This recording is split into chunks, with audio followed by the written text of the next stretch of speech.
মুসলমান ভাইরা আমার, হাতি বাহিনীর সাথে কি আচরণ করেছিল তাফসীরের ভিতরে লিপিবদ্ধ করা হয়েছে। ইয়ামান দেশের বাদশা নাম তার আব্রাহা। এই আব্রাহা নামক বাদশা কাবা ঘরকে ধ্বংস করার জন্য 60,000 বাহিনী নিয়ে, জোরে কোন কয় হাজার, 60,000 সৈন্য সামন্তর নিয়ে, অস্ত্র সজ্জ, অস্ত্রতে ভরপুর, সমস্ত জিনিসপত্রে ভরপুর, এইরকম 60,000 সৈন্য নিয়ে ইয়ামানের বাদশা জারাম বাদশা আব্রাহা এবং 13টি হাতি নিয়ে, জোরে কোন কয়টা হাতি, 13টি হাতি এই বাহিনীর সামনে রেখে 13টি হাতি সহ 60,000 সৈন্য নিয়ে মক্কার দিকে রওনা করলেন ইয়ামান থেকে। যে আল্লাহর ঘর, এই কাবাটাকে আমি ধ্বংস করে দেব, জোরে কোন নাউজুবিল্লাহ। মুসলমান ভাইরা আমার, এখন প্রশ্ন হতে পারে, ধ্বংস করবে 60,000 বাহিনী নিয়ে রওনা, তো এই দলের সামনে কেন 13টা উট নিয়ে রওনা করেছে, 13টা হাতি নিয়ে রওনা করেছে? ও মুসলমান ভাই, এই সূরাটার নাম হলো সূরা ফিল, মানে হাতির নামে সূরাটা নামকরণ করা হয়েছে। তার মানে সূরার ভিতরে হাতির এই ঘটনাটা নিহিত আছে বিধায় এই নামের উপর নির্ভর করে সূরার নাম সূরা ফিল রাখা হয়েছে। জোরে কোন সুবহানাল্লাহ। মুসলমান ভাইরা আমার, হাতি কেন সামনে রাখলেন?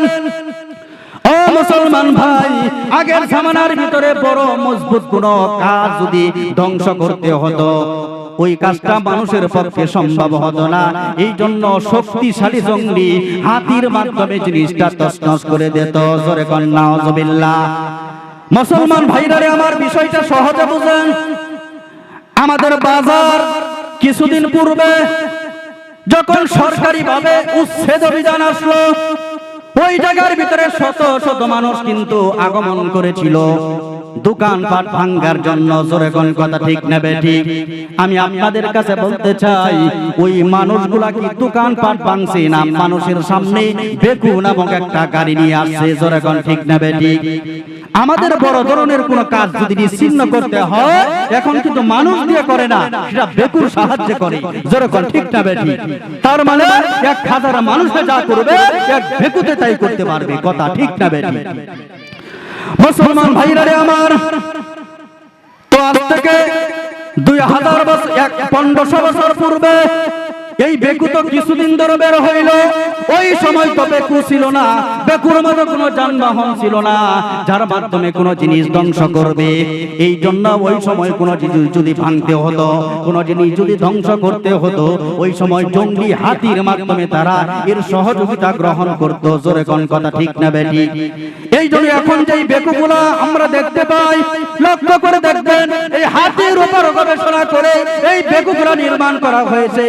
কারণ হাতি যেইভাবে তার কাজ সমাধা করে, এই রকম একটা যানবাহন বানাইলে আমাদের অনেক কাজগুলা সুন্দরভাবে করতে পারবো। এই হাতির উপর গবেষণা করে হাতির মতো করে একটা গাড়ি নির্মাণ করা হয়েছে, যেই গাড়িটার নাম হলো বেকু গাড়ি। জোরে কোন কথা ঠিক না বেঠিক? এই বেকুটা কিন্তু হাতির মতোই দেখতে। কথা ঠিক না বেঠিক? যাই হোক, আলোচনা করতে গেলে লম্বা সময়ের প্রয়োজন। শুধু এতটুকু বুঝলাম, হাতি কেন নিয়ে এসেছিল? মনে করেন ওই জামানার বেকু ছিল হাতি। জোরে কোন ঠিক না বেঠিক? ও দুনিয়ার মুসলমান, কাবাঘর নিজেরা ভাঙতে পারবে না, ভাঙলেও বিপুল পরিমাণ কষ্ট হবে। এই জন্য 13টা হাতি যদি সুর দিয়ে সুন্দরভাবে ভাঙে, অতি সহজেই ভাঙতে পারবে। জোরে কোন কথা ঠিক না বেঠিক? এই জন্য জালেম বাদশা আব্রাহা 13টা হাতি নিয়ে 60,000 সৈন্য নিয়ে কাবার দিকে রওনা করেছে। এমন একটা ঘর, যেই ঘরের মালিক হলো আসমানের মালিক আল্লাহ। জোরে কোন ঠিক না বেঠিক? ও মুসলমান ভাই, এই কাবা ঘরটি কার ঘর? জোরে কোন কার ঘর? জবান খুলে বলতে হবে, কার ঘর? দুনিয়ার কারো ঘর না, দুনিয়ার কেউ নির্মাণও করে নাই। আমার আল্লাহ রাব্বুল আলামিন এই ঘরটিকে ফেরেশতার মাধ্যমে নির্মাণ করেছে। এই ঘরটা হলো আল্লাহ রাব্বুল আলামিনের ঘর। এই জন্য মুসলমান ভাইরা আমার, আল্লাহর ঘর ভাঙার জন্য রওনা করেছে ইয়ামানের জালিম বাদশা আবরাহা। মুসলমান ভাইরা রে আমার, এই ঘর এত দামি ঘর, যেই ঘরের ব্যাপারে ঘরটা কাবা ঘরের পরিচয় হলো। এই কাবা ঘরের পরিচয় কি? আমার আল্লাহ রাব্বুল আলামিন কুরআনের মাধ্যমে কাবা ঘরের পরিচয়টা পরিষ্কারভাবে বর্ণনা করেছেন সূরা আল ইমরান আয়াত নাম্বার 96। আল্লাহ রাব্বুল আলামিন কাবার পরিচয় তুলে ধরেছেন, ইন্না আওয়ালা বাইতিন ওয়াজিআ লিন-নাসি লাল্লাযী বিবাক্কাতা মুবারাকাও ওয়া হুদাল লিল আলামিন। জোরে কোন আল্লাহু আকবার। আমার আল্লাহ রাব্বুল আলামিন কাবা ঘরের পরিচয় তুলে ধরলেন। এ জালেম বাদশা আব্রাহা, এমন একটা ঘর তুমি ভাঙার জন্য রওনা করেছো, যেই ঘরের মালিক দুনিয়ার কেউ না, দুনিয়ার কেউ না। এই ঘরের মালিক হলো স্বয়ং আল্লাহ রাব্বুল আলামিন। জোরে কোন কথা ঠিক না বেঠিক? আমার আল্লাহ বলেন কাবা ঘর কোন ঘর? এটা মানুষের জন্য নির্মাণ করা হয়েছে, পৃথিবীর সবচাইতে প্রথম ঘর। জোরে কোন সুবহানাল্লাহ। যেই ঘরটি আল্লাহ তাআলা অবস্থিত করেছেন মক্কার জমিনে। মুসলমান ভাইরা আমার, যেই ঘরটি বরকতপূর্ণ ঘর এবং সমস্ত বিশ্ববাসীর হেদায়েতের একটা দুর্গের নাম হইল কাবা। জোরে কোন সুবহানাল্লাহ। মুসলমান ভাইরা আমার, কোন কোন তাফসীরের কিতাবের ভিতরে লেখা হয়েছে হযরত আদম আলাইহিস সালাতু ওয়াস সালামকে এই ধরা জমিনে সৃষ্টি করার 2000 বছর পূর্বে আমার আল্লাহ রাব্বুল আলামিন ফেরেশতাদের মাধ্যমে এই কাবা ঘরকে নির্মাণ করেছেন। জোরে কোন সুবহানাল্লাহ। আমার আল্লাহর আরশের নিচে আসমানের ভিতরে একটা ঘর আছে, যেই ঘরের নাম হলো বাইতুল মামুর। এই ঘরের ভিতরে আসমানের ফেরেশতারা প্রত্যেকদিন তাওয়াফ করে, ইবাদত করে, চতুর্পাশে ঘুরে। মুসলমান ভাইরা আমার, এবার দুনিয়ার ফেরেশতাদেরকে আল্লাহ বলল, ও দুনিয়ার ফেরেশতারা, তোমরা এই বাইতুল মামুর বরাবর দুনিয়ার জমিনে একটা ঘর নির্মাণ করো, যেই ঘরটার চতুর্পাশ দিয়ে তোমরাও তাওয়াফ করে আমি আল্লাহর গোলামি করবে। জোরে কোন সুবহানাল্লাহ। এমন একটা দামি ঘর, যেই ঘরের ভিতরে প্রত্যেক দিন 70,000 ফেরেশতারা তাওয়াফ করে, প্রত্যেক দিন 70,000 ফেরেশতারা তাওয়াফ করে। কিয়ামতের আগে দ্বিতীয়বার এই 70,000 ফেরেশতার সিরিয়াল পাবে না। জোরে কোন সুবহানাল্লাহ। মুসলমান ভাইরা আমার, বলতেছিলাম কাবা ঘর সাধারণ কোন ঘর না। এই ঘরটা অত্যন্ত দামি এবং মর্যাদা সম্পন্ন ঘর, যেই ঘরটা আল্লাহ রাব্বুল আলামিন তার ফেরেশতাদের মাধ্যমে নির্মাণ করেছে। এমন একটা দামি ঘর ভাঙার জন্য রওনা করেছে ইয়ামানের জালিম বাদশা, নাম তার আব্রাহা। বেঠিক? মুসলমান ভাইরা আমার, কাবা ঘরের ফজিলত আল্লাহ নবী বিভিন্ন হাদিসের ভিতরে বিভিন্ন ভাবে বর্ণনা করেছে। এই কাবা ঘর কত বরকতপূর্ণ ঘর, এই কাবা ঘর কত মর্যাদা সম্পন্ন ঘর, যেই ঘরের ব্যাপারে আল্লাহর পয়গম্বর হাদিস শরীফের মধ্যে বর্ণনা করেছে। যেই হাদিসটা বর্ণনা করেছেন বিখ্যাত সাহাবী হযরতে আনাস ইবনে মালিক রাদিয়াল্লাহু তাআলা আনহু। আল্লাহর নবী বলেন, সালাতুন ফি মসজিদি বি50 আলফ সালাহ। আল্লাহর নবী বর্ণনা করে, কোন বান্দা যদি আমি রাসূলের মসজিদ মানে মসজিদে নববীর মধ্যে এক ওয়াক্ত নামাজ আদায় করে, আল্লাহর নবী বর্ণনা করেন আল্লাহ রাব্বুল আলামিন তার আমলনামার ভিতরে 50,000 ওয়াক্ত নামাজের সমান সওয়াব আল্লাহ তার আমলনামায় লিপিবদ্ধ করে। ধরে কোন সুবহানাল্লাহ। রাসূল বললেন, আমার মসজিদ মানে মসজিদে নববী, মদিনার মসজিদে কেউ যদি এক ওয়াক্ত নামাজ পড়ে 50,000 ওয়াক্ত নামাজের সওয়াব আল্লাহ তার আমলনামায় লিপিবদ্ধ করে। সুবহানাল্লাহ। আল্লাহর নবী আরো বলেন, ওয়া সালাতুন ফিল মাসজিদিল হারাম বিমিয়াতি আলফি সালাহ।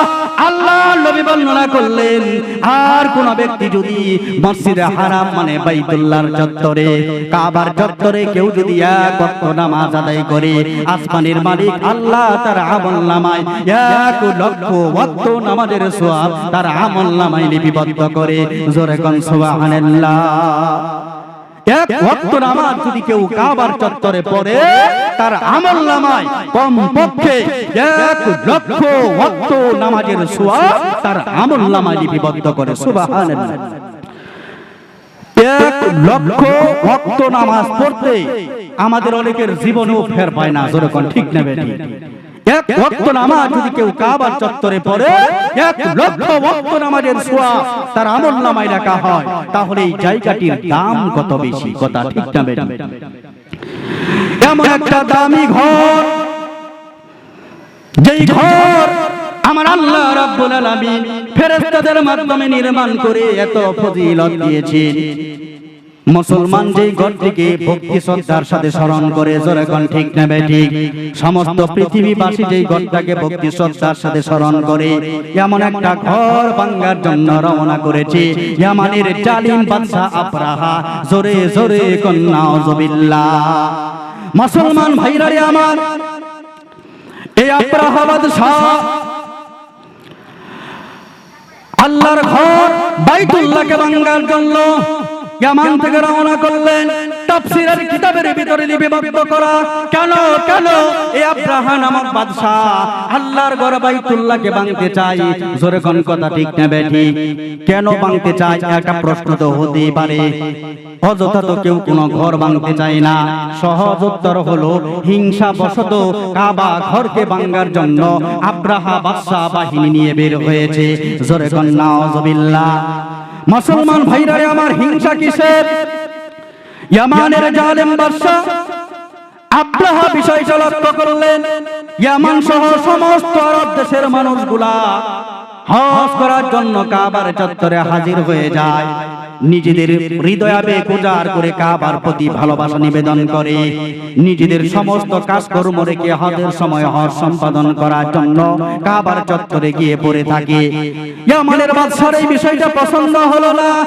তিনি চিন্তা করে, আমরা এত দূরে কেন যাব? আমি বিকল্প একটা ঘর বানাইতে চাই, যেই ঘরের ভিতরে সমস্ত ইয়ামানবাসীরা ইবাদত করবে, বিশ্বের বিভিন্ন আনাজ কানাজ থেকে যেই ঘরের ইবাদত করবে, ওই কাবার দিকে যেন কোনো মানুষ আর না যায়, সমস্ত মানুষগুলা যেন আমাদের ইয়ামানের দিকে আসে। এই জন্য কাবার মোকাবেলায় জালেম বাদশা আবরাহা এই ইয়ামানের সানআ নামক একটা জায়গা আছে, এই জায়গার ভিতরে অত্যন্ত জাঁকজমক করে বিভিন্ন ধরনের ডিজাইন সুন্দর করে একটা গির্জা নির্মাণ করলেন। জোরে জোরে কোন নাউজুবিল্লাহ। কাবার মোকাবেলায় একটা গির্জা নির্মাণ করলেন। এই জালেম বাদশার টার্গেট হলো কাবার দিকে যেন মানুষগুলো আর গমন না করে, সমস্ত মানুষগুলা যেন আমার এই গির্জার দিকে আগমন করে, কারণ কাবার চাইতে অনেক গুণ সুন্দর করে বানিয়েছে আমার এই ইয়ামানের গির্জা। মুসলমান ভাইরা রে আমার, মানুষের নজরে না হয় সুন্দর করে গির্জাটা নির্মাণ করেছে, কিন্তু হৃদয়ের ভালোবাসা এইটা তো বাদশা আবরাহা নিয়ন্ত্রণ করে না, এইটা তো আসমানের মালিক কাবার মালিক আল্লাহ নিয়ন্ত্রণ করে। জোরে কোন ঠিক না বেঠিক? হৃদয়টাকে তো আবরাহা বাদশা নিয়ন্ত্রণ করতে পারে না, এই অন্তরটাকে নিয়ন্ত্রণ করে একমাত্র আল্লাহ। মুসলমান ভাইরা রে আমার, আল্লাহর নবী সব সময় দোয়া করতেন, ইয়া মুসাররিফাল কুলুব সাররিফ কুলুবানা আলা তাআতি। ও অন্তর পরিবর্তন করার মালিক, আমার অন্তরটা পরিবর্তন করে আপনার ইবাদতে লাগিয়ে রাখবেন। এই হাদিস প্রমাণ করে আল্লাহর নবী তার নিজের অন্তর নিজে নিয়ন্ত্রণ করতে পারতো না, যার কারণে আল্লাহর কাছে দোয়া করতো এই অন্তর পরিবর্তন করার মালিক। জোরে কোন ঠিক না বেঠিক? আবরাহা বাদশা জাঁকজমক করে না হয় গির্জা নির্মাণ করেছে, কিন্তু অন্তরের ভালোবাসা কেমন করে অর্জন করবে? আবরাহা বাদশা যেই নিয়তে গির্জাটা নির্মাণ করেছে, যে আশা ভরসা নিয়ে বিপুল পরিমাণ টাকা ব্যয় করে ইয়ামানের সানআ নামক জায়গার ভিতরে গির্জা নির্মাণ করেছে, যেন মানুষ কাবার দিকে কম যায়, আমার গির্জার দিকে আসে, এই নিয়তে যখন গির্জাটা নির্মাণ করলেন, কিন্তু তার উদ্দেশ্য সফল হচ্ছে না।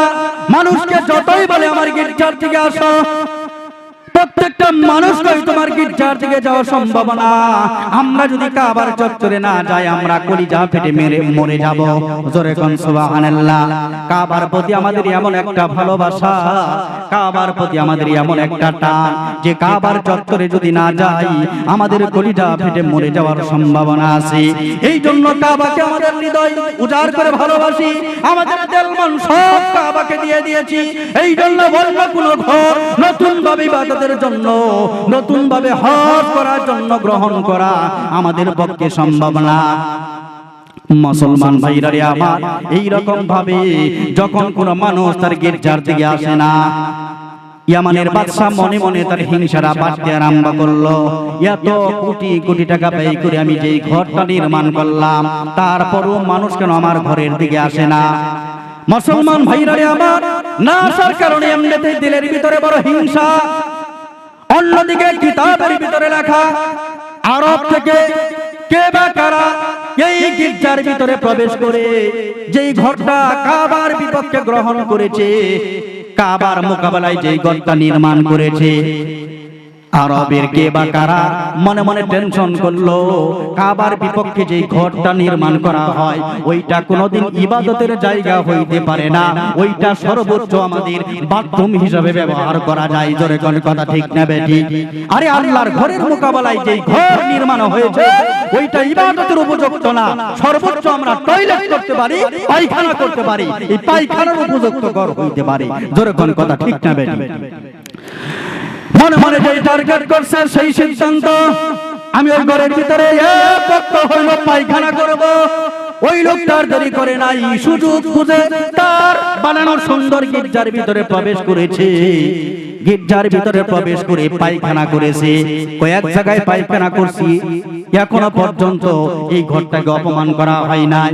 পেটের ভিতর আর পায়খানা নাই, আর দুই চার জায়গায় পায়খানা করলে মোটামুটি একটা যোগ্য কাজ করতে পারতাম, কিন্তু পেটের ভিতরে তার কোনো পায়খানা দেখা যায় না। এই জন্য ওই পায়খানা কি করেছে সে জায়গায় জায়গায় নিয়ে আবার লাগাইতে আরম্ভ করছে। গোটা ঘর তছতছ করে ফেলে যাবো। কাবার মোকাবেলায় ঘর নির্মাণ করেছো, এই ঘরটা কোনোদিন ইবাদতের জন্য মানুষ আসতে পারে না, পেশাব পায়খানার জন্য আসতে পারে। আমি আসছি, তবে আমার পায়খানার ব্যাগটা বড় কম, আরো বেশি পায়খানা করা দরকার ছিল, পেটের ভিতরে নাই বিদায় জায়গায় জায়গায় ওই পায়খানাটা ভরায়া স্পর্শ করায়া তারপর যুবকটা কাবা থেকে বিদায় নিয়েছে। এই হলো তাফসীরের একটা বিবরণ। আরেকটা তাফসীর গ্রন্থের ভিতরে দ্বিতীয় আরেকটা ব্যাখ্যা আছে। আব্রাহা বাদশা এই ঘরটাকে হেফাজত করার জন্য, ঘরটাকে সাজিয়ে গুছিয়ে রাখার জন্য এবং এই ঘরের দিকে মানুষকে আহ্বান করার জন্য কয়েকজন লোক চাকরি দিয়েছিল। তাদের দায়িত্ব হলো আমার এই সুন্দর গির্জাটা তোমরা লালন পালন করবা, সুন্দর করে পরিষ্কার করে রাখবা। আমরা যেরকম মসজিদের জন্য খাদেম রাখি, যেরকম ঠিক না বেঠিক, এইরকম ভাবে তার সুন্দর গির্জাটা পরিষ্কার রাখার জন্য কয়েকজন খাদেম নিযুক্ত করেছে। তাদের দায়িত্ব হলো তার এই সুন্দর গির্জাটাকে পরিষ্কার রাখবে এবং মানুষদেরকে শুধু আহ্বান করবে, আসো আসো আমাদের গির্জার দিকে আসো, দেখো না কাবার চাইতে কত সুন্দর ঘর, এই ঘরের ভিতরে ঢুকলে তুমি মনের ভিতরে শান্তি পাইবা। তারপরে যদি আসতে না যাও, সকালে নাস্তা দেওয়া হবে, দুপুরে খাবার দেওয়া হবে, রাতের বেলায় খাবার দেওয়া হবে, থাকার জন্য ল্যাপটপ দেওয়া হবে, সব ধরনের সুবিধা দিয়া এইরকম ভাবে মানুষকে ডাকতে থাকবা। জোরে কোন নাউযুবিল্লাহ।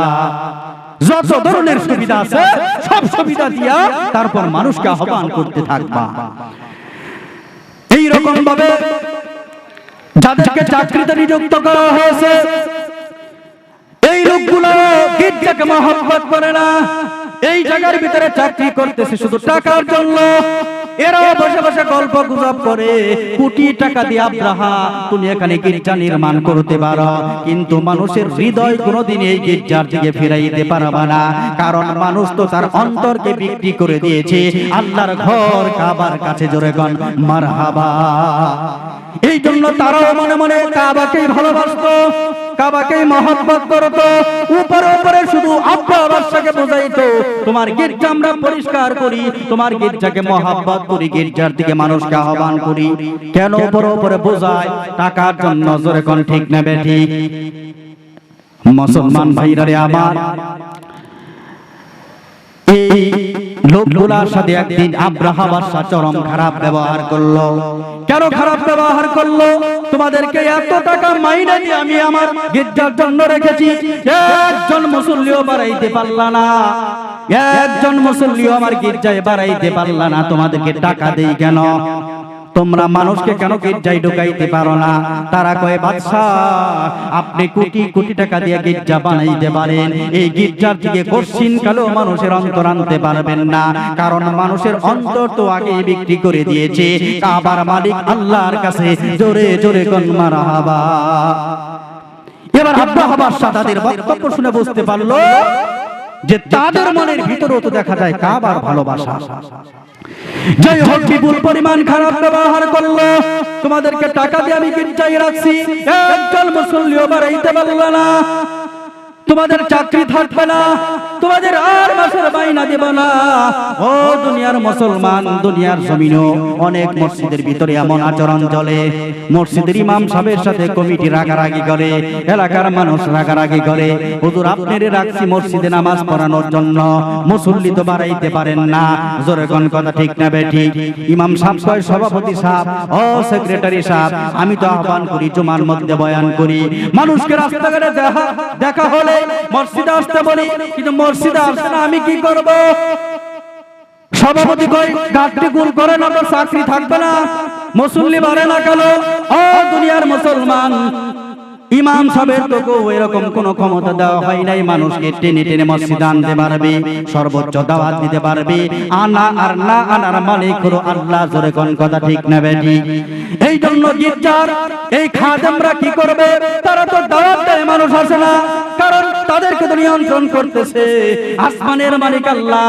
গির্জার খাদেমরা কেমন করে মানুষকে গির্জায় আনবে? মুসলমান ভাইরা রে আমার, একদিন গির্জার খাদেমরা বসে পরামর্শ করলো, ভাই আমরা তো গির্জায় আসলে চাকরি করি শুধুমাত্র টাকার জন্য, টাকার জন্য, আসলে তো আমরাও ভালোবাসি আল্লাহর ঘর বাইতুল্লাহকে।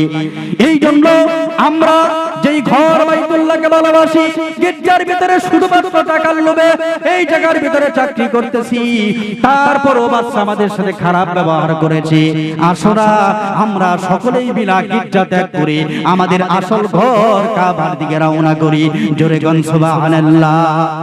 মুসলমান ভাইরা রে আমার, তাফসীরের কিতাবের ভিতরে লেখা, যেই লোকগুলোকে আব্রাহা জালেম বাদশা তার গির্জার জন্য নিযুক্ত করেছিল, এই লোকগুলা যাওয়ার সময় চিন্তা করলো, এতদিনকে এই গির্জার সেবা যত্ন করলাম, এত সুন্দর করে জারোপোছি করলাম, এত সুন্দর করে পরিষ্কার রাখলাম, এই ঘরটা তো আমরা মন থেকে পরিষ্কার করি নাই, শুধু টাকার জন্য করছি। আজকে যেহেতু গির্জা থেকে চলে যাব, এই গির্জার একটা বেহাল অবস্থা করা দরকার। জোরে বল সুবহানাল্লাহ। তারা বলতেছে, দীর্ঘদিন এখানে শুধু সেবা যত্ন করলাম শুধুমাত্র টাকার জন্য, আজকে যেহেতু বিদায় নেব, তো শেষ ফয়সালা গির্জার সাথে আমরা করে যাই। এক কাজ কর, তুই ওই জায়গায় বস, তুই ওই জায়গায় বস, আমি এই জায়গায় বসি, ভাই তুই ওই জায়গায় বস, তুই ভাই একটু মাঝখানে যায় বস, 4-5 জন 8-10 জন মিলা জামাতে একটু পায়খানা করে যায়। জোরে কোন সুবহানাল্লাহ। এই রকম ভাবে গির্জার খাদেমরা জায়গায় জায়গায় বসছে গির্জাকে একটু বরণ পোষণ করার জন্য। ও দুনিয়ার মুসলমান, জায়গায় জায়গার ভিতরে দীর্ঘদিন যেই খাদেমরা গির্জাকে সুন্দর পরিষ্কার রাখছে, শেষ বেলায় বুঝাইতে হবে যে এই পরিষ্কার করেছি আমরা মন থেকে করি নাই, টাকার জন্য করেছি। এই জন্য শেষ বেলায় জামাতে পায়খানা করতে আরম্ভ করছে, জায়গায় জায়গায় পায়খানা করতে করতে ঘরটাকে এমন বেহাল অবস্থা বানিয়েছে। মুসলমান ভাইরা রে আমার, বেহাল অবস্থা করে এবার গির্জার সমস্ত খাদেমরা যার যার মাল সামানা নিয়ে আল্লাহর ঘর বাইতুল্লাহ দিকে রওনা করেছেন। জোরে কোন মারহাবা। আল্লাহর ঘর কাবার দিকে রওনা করেছেন। এইবার আব্রাহা বাদশা খবর নেওয়ার জন্য তার সুন্দর তৈরি গির্জার দিকে আসলো। গতকাল রাগারাগি করে আসলাম, দেখি না 2-4 জন মুসল্লি বাড়লো কিনা।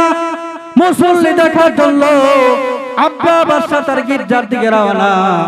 গির্জার কাছাকাছি আসতে না আসতে দুর্গন্ধ আসতে আরম্ভ করছে। জোরে কোন সুবহানাল্লাহ। অন্যদিন সুঘ্রাণ আসে, কারণ বিভিন্ন ধরনের সুঘ্রাণ তাদেরকে কিনে দেওয়া হয়েছে। ঘরের ভিতরে মুসল্লি আসুক আর নাই আসুক, ঠিক মতো আগরবাতি জ্বালাইবা, ঠিক মতো সুগন্ধি লাগাইবা। জোরে জোরে কোন কথা ঠিক নেবে ঠিক। অন্যদিন কাছাকাছি আসলে সুঘ্রাণ আসতো, আজকে এরকম দুর্গন্ধ আসতেছে, ব্যাপার কি? আস্তে আস্তে ডাক দেয়, আসনি ঘরে কে? তুমি কোথায় গেল? নাম ধরে ধরে রাখতেছে, কেউ ঘর থেকে কোনো সাড়া দেয় না। আস্তে আস্তে করে গির্জার নিকটবর্তী হয়। এখন নাক না ধরে আর থাকতে পারে না। ঘরের দিকে যখন আস্তে আস্তে প্রবেশ করেছে, দরওয়াজাটা খুলতে খুলতেই দেখে দুর্গন্ধের একটা সুন্দর সুদুর্গন্ধ এমন ভাবে ঘরের ভিতরে খেলাধুলা করতেছে, এমন ভাবে দূরের ভিতরে খেলাধুলা করতেছে। দরওয়াজা খুলতে না খুলতে সমস্ত দুর্গন্ধ আব্রাবাসের নাকের ভিতরে এসে চড়ে বসছে। জোরে কোন সুবহানাল্লাহ। এমন ভাবে দুর্গন্ধ, কারণ ওরা তো পেটের ভিতরে যা ছিল সব রেখে গেছে। দুনিয়ার মুসলমান, এই অবস্থা দেখে কোন বাচ্চার মাথা গরম না হবে? জোরে কোন ঠিক না বেঠিক? এত সুন্দর ঘর, এত টাকা ব্যয় যে ঘরের ভিতরে, এই ঘরের ভিতরে আমার কোনো খাদেমরা নাই। এই খাদেমরা যাওয়ার সময় পায়খানা করে আমার ঘরটা নষ্ট করে গেছে। এই মানুষগুলা তো গতকাল কাবার ভালোবাসা বুঝিয়েছে, মনে হয় আমার ঘরকে ত্যাগ করে আল্লাহর ঘর বাইতুল্লাহর দিকে চলে গেছে। জোরে কোন সুবহানাল্লাহ। এই জন্য যেই ঘর আমার ঘরকে এত অপমান করলো, যেই ঘরটার কারণে আমার ঘরটা আবাদ হচ্ছে না, যেই কাবা ঘরের কারণে, যেই কাবা ঘরের সদস্যরা আমার এই বিপুল পরিমাণ টাকার গির্জাটাকে এমন ভাবে অপমান করলো, ওই ঘর আমি দুনিয়ার জমিনে রাখবো না। ওই ঘরটা আমি দুনিয়ার জমিন থেকে একেবারে নিশ্চিহ্ন করে দেব। যখন ওই ঘরটা দুনিয়াতে না থাকবে, আশা করা যায় মানুষ আমার ঘরের দিকে আসবে। জোরে কোন নাউযুবিল্লাহ। এই জন্য মুসলমান ভাইরা আমার, তার মনের ভিতরে জিদ তৈরি হয়েছে, আমার ঘর যেই কাবা ঘরের জন্য আবাদ হয় না, আমার ঘরটা যেই কাবা ঘরের জন্য অপমানিত হয়েছে, ওই ঘর আমি দুনিয়ার জমিনে রাখবো না। এই জন্য আব্রা বাদশাহ ৬০,০০০ সৈন্য নিয়া, ১৩টা হাতি নিয়া, জোরে কোন কয়টা হাতি? ১৩টা হাতি, মানে ওই জামানার ভেকু। জোরে কোন ঠিক না বেঠিক? এই কাফেলার সামনে ১৩টা হাতি নামক ভেকু দিয়া আব্রা বাদশাহ খুব শান শওকতের সাথে রওনা করলেন। দুনিয়ার জমিন থেকে আল্লাহর ঘর কাবাকে আমি নিশ্চিহ্ন করে দেব। এই ঘর আমাকে অনেক জ্বালাতন করেছে, এই ঘরের কারণে আমার মিশন সফল হচ্ছে না। এই ঘরের সদস্যরা আমার দামি ঘরকে অপমান করেছে, এই ঘর আমি দুনিয়ার জমিনে রাখবো না। ও দুনিয়ার মুসলমান, এই কথা চিন্তা ভাবনা করে এই আব্রা বাদশাহ একজন নয়, দুইজন নয়, ৬০,০০০ সৈন্য নিয়া ১৩টা ভেকু নামক হাতি নিয়ে রওনা করেছে। মুসলমান ভাইরা আমার, যখনই রাস্তার ভিতরে কোন দল তাদেরকে বাধা দেয়, তাদেরকে সেখানেই ধ্বংস করে দেয়। জোরে কোন নাউযুবিল্লাহ। এইরকম ভাবে আস্তে আস্তে কাবা মক্কায় ঢুকে গেল। মক্কায় ঢোকার পরে ও দুনিয়ার মুসলমান, এখন আর কেউ বাধা দেয় না। এত সৈন্য কেন নিয়ে আসলাম, কেন নিয়ে আসলাম? কারণ মক্কা যখন, মক্কার জমিনে যখন কাবা ঘর ভাঙতে যাব, মক্কার মানুষ তো আমাদেরকে সহজে ছাড়বে না। মক্কার মানুষ আমাদের উপর আক্রমণ করবে। এই জন্য বিপুল পরিমাণ সৈন্য নিয়ে যায়, যেন মক্কার মানুষ আক্রমণ করলেও আমরা তার মোকাবেলা করতে পারি। জোরে কোন নাউযুবিল্লাহ। এই চিন্তা ভাবনা করে আব্রাহা বাদশাহ ৬০,০০০ সৈন্য ১৩টা হাতি নিয়ে মক্কার থেকে রওনা। মক্কায় প্রবেশ করেছে, মক্কার কোন মানুষ তাদেরকে বাধা দেয় না। আশ্চর্য হয়ে গেছে, ব্যাপার কি? আমাদের এই মসজিদ যদি কেউ ভাঙতে আসে, আমরা শুনি যে কাউলিপাড়ারা ভাঙার জন্য মসজিদ আসতেছি, আমাদের জীবন যাকার থাক, আমরা বাধা প্রদান করবো। জোরে কথা ঠিক না বেঠিক? মুসলমান ভাইরা আমার,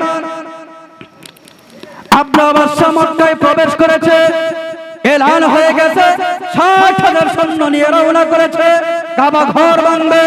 মক্কার মানুষের সাথে দেখা হয়, অলি গলিতে অনেকের সাথে দেখা হয়, কেউ তো আমাদেরকে বাধা দেয় না। আব্রাহা বাদশা চিন্তা করলো, কেউ যেহেতু বাধা দেয় না, মনে হয় গোপন কোনো কৌশল তারা আছে, না হয়তো বাধা কেন দেবে না, এটা তো অকল্পনীয় একটা বিষয়।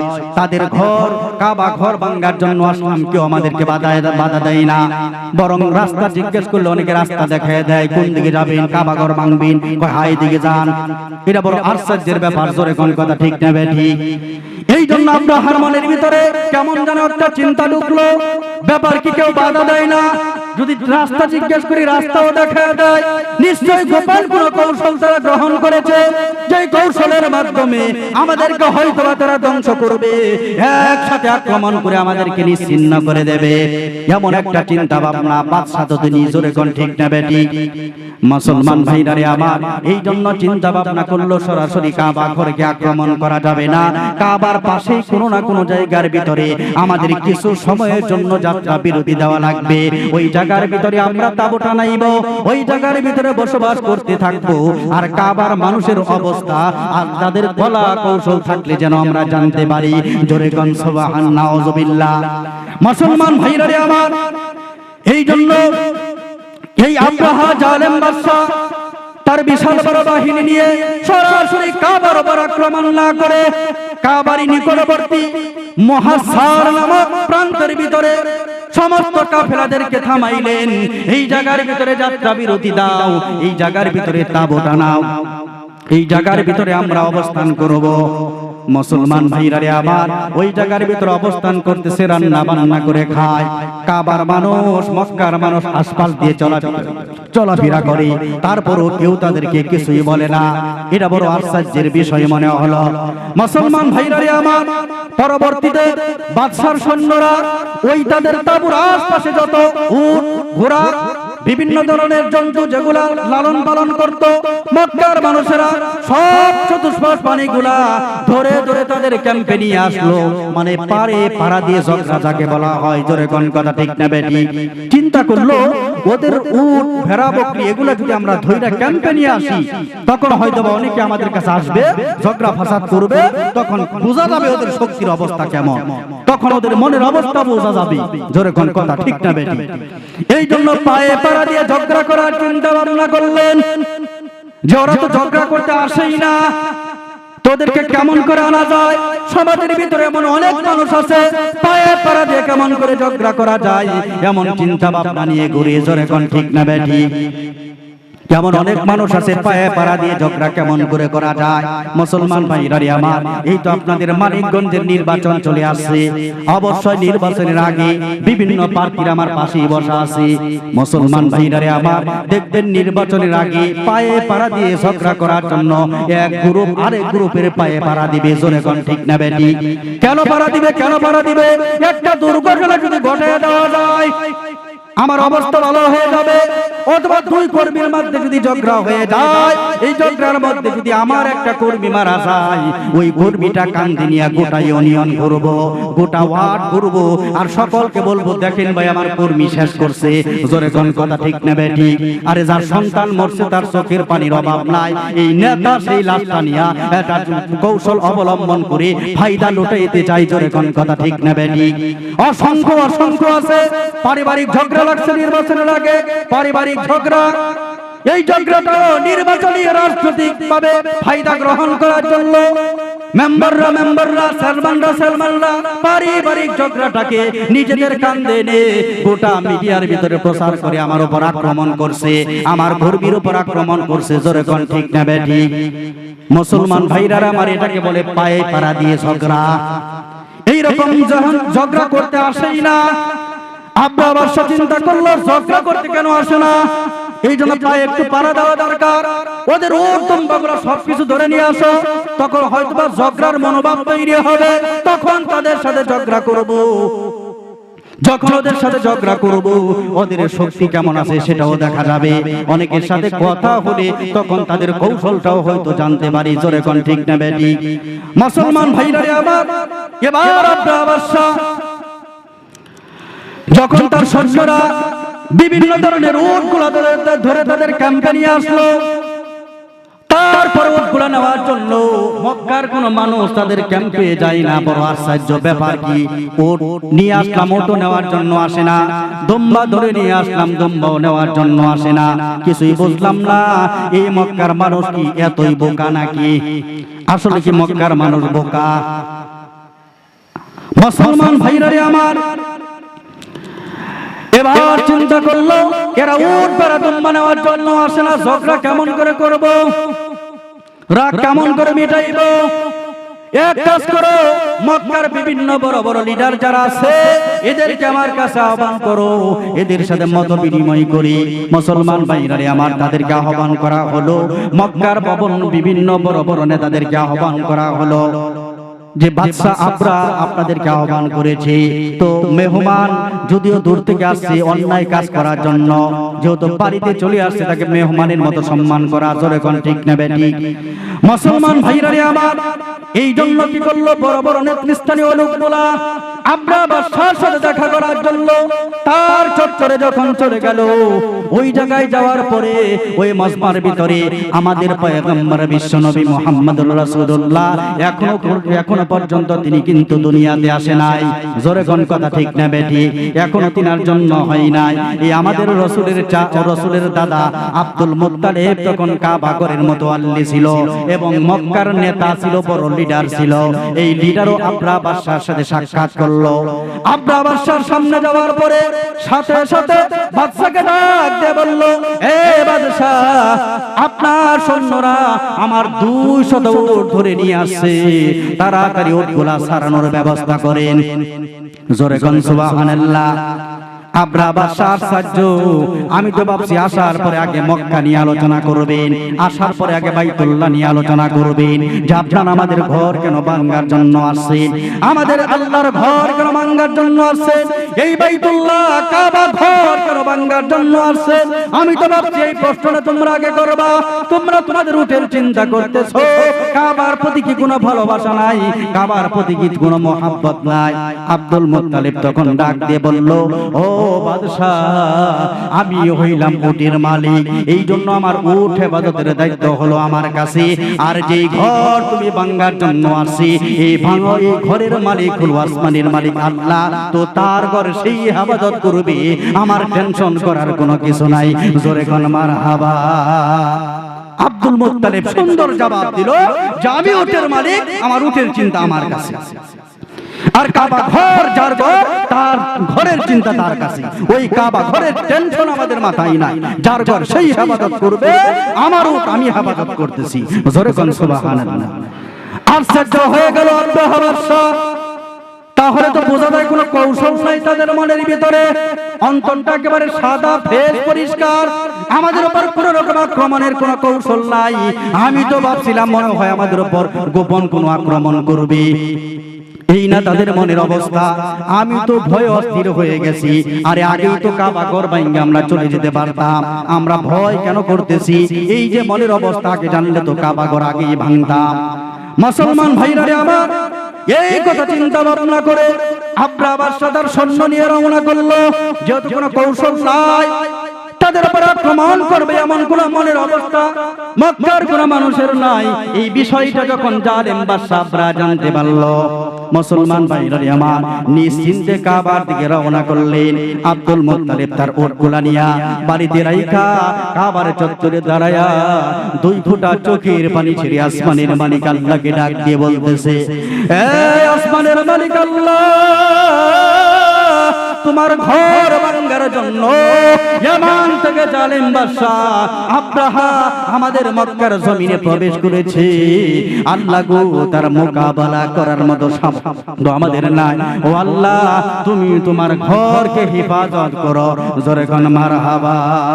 এই রকম ভাবে কান্নাকাটি করে দোয়া করে আব্দুল মুত্তালিব যখন কাবার চত্বর ত্যাগ করলেন, এমন সময় আবরা বাদশা 13টা হাতি এবং 60,000 সৈন্য নিয়ে একেবারে কাবার নিকটবর্তী হয়ে গেলেন। জোরে জোরে কোন নাউযুবিল্লাহ।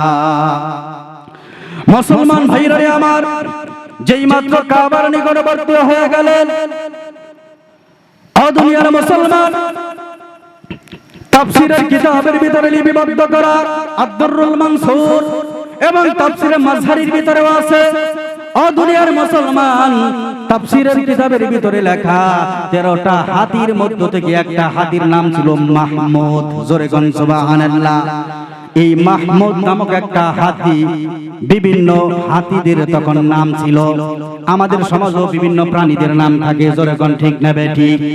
আমাদের সমাজে অনেকের বাড়িতে 5টা খাসি থাকলে 5টা নাম রাখে। জোরে কোন ঠিক না বেঠিক? বাড়িতে একটা কুত্তা থাকলে সে কুত্তারও নাম আছে। জোরে কোন ঠিক না বেঠিক? তো রনি রনি কোথা মনে করছি মানুষে ডাকলো, পরে দেখি রনি লেজ নাড়তে নাড়তে আসে সামনে। জোরে কোন ঠিক না বেঠিক? মুসলমান ভাইরা রে আমার, বাড়িতে একটা কুকুর থাকলে কুকুরেরও নাম রাখে আদর সোহাগ করি। বাড়িতে একটা ছাগল থাকলে ছাগলেরও নাম রাখে আদর সোহাগ করি। জোরে কোন ঠিক না বেঠিক? তো হাতির মধ্য থেকে একটা হাতির নাম যেহেতু মাহমুদ, বোঝা গেল বাকি 12টা হাতিরও নাম ছিল। জোরে কোন ঠিক না বেঠিক? তাফসীরের কিতাবের ভিতরে লেখা মাহমুদ নামক একটা উট আর কাবার দিকে সামনে অগ্রসর হয় না। যতই কাবার দিকে সামনে হাঁটায় এই হাতিটার সামনের দিকে অগ্রসর হয় না, কিন্তু অন্যদিকে যদি যাইতে বলে সেই দিকে যায়। মুসলমান ভাইরা রে আমার, কেন যাই না? কারণ হাতি তো জানে এই ঘরটা দুনিয়ার কারণ কোন সাধারণ মানুষের ঘর না। এই ঘরটা আসমানের মালিক আল্লাহর ঘর। এই ঘরের মালিক যিনি, আমি হাতিরও মালিক তিনি। আমি হাতি কেমন করে আল্লাহর ঘর ধ্বংস করতে পারি? জোরে কোন কথা ঠিক না বেঠিক? এই জন্য হাতিকে যতই সামনে অগ্রসর করে সামনে অগ্রসর হয় না। মুসলমান ভাইরা রে আমার, এই রকম ভাবে যখন গোটা হাতির সারিটা কাবার উপর আক্রমণ করবে, এই জন্য বিভিন্ন ভাবে যখন নেওয়ার জন্য প্রস্তুতি চলতেছে, এমন সময় গোটা মসমার বাহিনী, গোটা সৈন্য বাহিনী ওই তো সামনের দিকে তাকিয়ে দেখে বিশাল বড় একটা পাখির ঝাঁক তাদের দিকে রওনা করেছেন। জোরে কোন সুবহানাল্লাহ।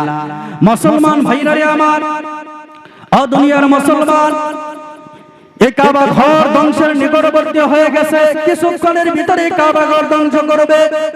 এমন সময় তাকে দেখে ছোট্ট ছোট্ট পাখিদের ঝাঁক কেমন ভাবে আসতেছে, এমন ভাবে আনন্দের সাথে মিছিল করতে করতে গুনগুন গুনগুন সুরে গান গাইতে গাইতে আসতেছে। মুসলমান ভাইরা আমার, এই কিতাবের ভিতরে লেখা এই ঝাঁকে ঝাঁকে যেই পাখিগুলো আসতেছে, এই প্রত্যেকটা পাখির কালার ছিল সবুজ কালার, আর ঠোঁটগুলা ছিল হলুদ বর্ণের কালার। প্রত্যেকটা হাতির পায়ের মধ্যে এবং মুখের মধ্যে সরিষার দানার পরিমাণ বা মসুরির ডালের দানা পরিমাণ ছোট্ট ছোট্ট পাথরের কণা নিয়ে ওই বাহিনীর উপর আগমন করেছে। জোরে কোন সুবহানাল্লাহ। মুসলমান ভাইরা রে আমার, কিতাবের ভিতরে লিপিবদ্ধ করা এই পাখিগুলো যখন আব্রাহা বাহিনীর উপরে আসলো, তাফসীরের কিতাবের ভিতরে লিপিবদ্ধ করা ছোট্ট এই পাথরের কণাটা একজন প্রত্যেকটা কণার ভিতরে প্রত্যেকটা সৈন্যের নাম লিপিবদ্ধ করা ছিল। জোরে কোন সুবহানাল্লাহ। পাখিকে দায়িত্ব দেওয়া হয়েছে, এই কণাটা তুমি যেথায় সেথায় ফালাইতে পারবা না, নিক্ষেপ করতে পারবা না। তোমার এই কণার ভিতরে যে সৈন্যের নাম আছে, ওই সৈন্যটির উপরে তুমি পাথরটা নিক্ষেপ করবা। পাখি তো আল্লাহর হুকুম মানে। জোরে কোন ঠিক না বেঠিক? দুনিয়ার মুসলমান ভাইরা রে আমার, এই নাম লিপিবদ্ধ করা ছোট্ট ছোট্ট পাথরের কণাগুলা একটা একটা করে বাহিনীর উপরে এসে যেই কণার ভিতরে যেই সৈন্যের নাম, ওই সৈন্যের মাথা বরাবর নিক্ষেপ করেছে। জোরে কোন সুবহানাল্লাহ। কিতাবের ভিতর লিপিবদ্ধ করা মাথার উপর ছোট্ট পাথরের কণাটা নিক্ষেপ করতে না করতে ওই পাথরটা তার পিছনের রাস্তাতে বের হয়ে যেই ঘোড়ার উপর বসা বা যেই উটের উপর বসা, যেই হাতির উপর বসা, ওই হাতির পেট দিয়ে ঢুকে জমিনে পড়ে ওই জায়গার ভিতরে দুইটাই মৃত্যুবরণ করেছে। জোরে কোন সুবহানাল্লাহ। তার মানে একটা পাথর, এক পাথরে সৈন্যর নিচে যে যানবাহনটা আছে, এই যানবাহন শেষ, দ্বিতীয় কোনো পাথর লাগে নাই। জোরে কোন কথা ঠিক না বেঠিক? মুসলমান ভাইরা আমার, একটা পাথর একটা সৈন্যের মাথার ভিতরে নিক্ষেপ করেছে। সৈন্য দুনিয়ার জমিন থেকে বিদায়, এবং সৈন্য যেই উটের উপর বা হাতির উপর যেই ঘোড়ার উপর ছিল, ওই বাহনটাও দুনিয়া থেকে বিদায় হয়ে গেছে। এই রকম ভাবে যখন গোটা অবস্থাটা ধ্বংস হয়ে গেল, ওই ধ্বংসপ্রাপ্ত শীতবস্ত্র অবস্থা আল্লাহ রাব্বুল আলামিন আমাদের পয়গম্বর মুহাম্মদুর রাসূলুল্লাহ সাল্লাল্লাহু আলাইহি সাল্লামকে ওই চিত্রটার ব্যাপারে বর্ণনা করেছেন। আল্লাহর নবীকে লক্ষ্য করে বলতেছে, আলাম তারা কাইফা ফাআলা রাব্বুকা বিআসহাবিল ফিল। জোরে কোন আল্লাহু আকবার। এই যে আসহাবে ফিল মানে হাতি বাহিনী, এই আব্রাহার যে হাতি বাহিনী ছিল, এই বাহিনীর সাথে আল্লাহ রাব্বুল আলামিন কি আচরণ করেছিল? তারা আল্লাহর ঘর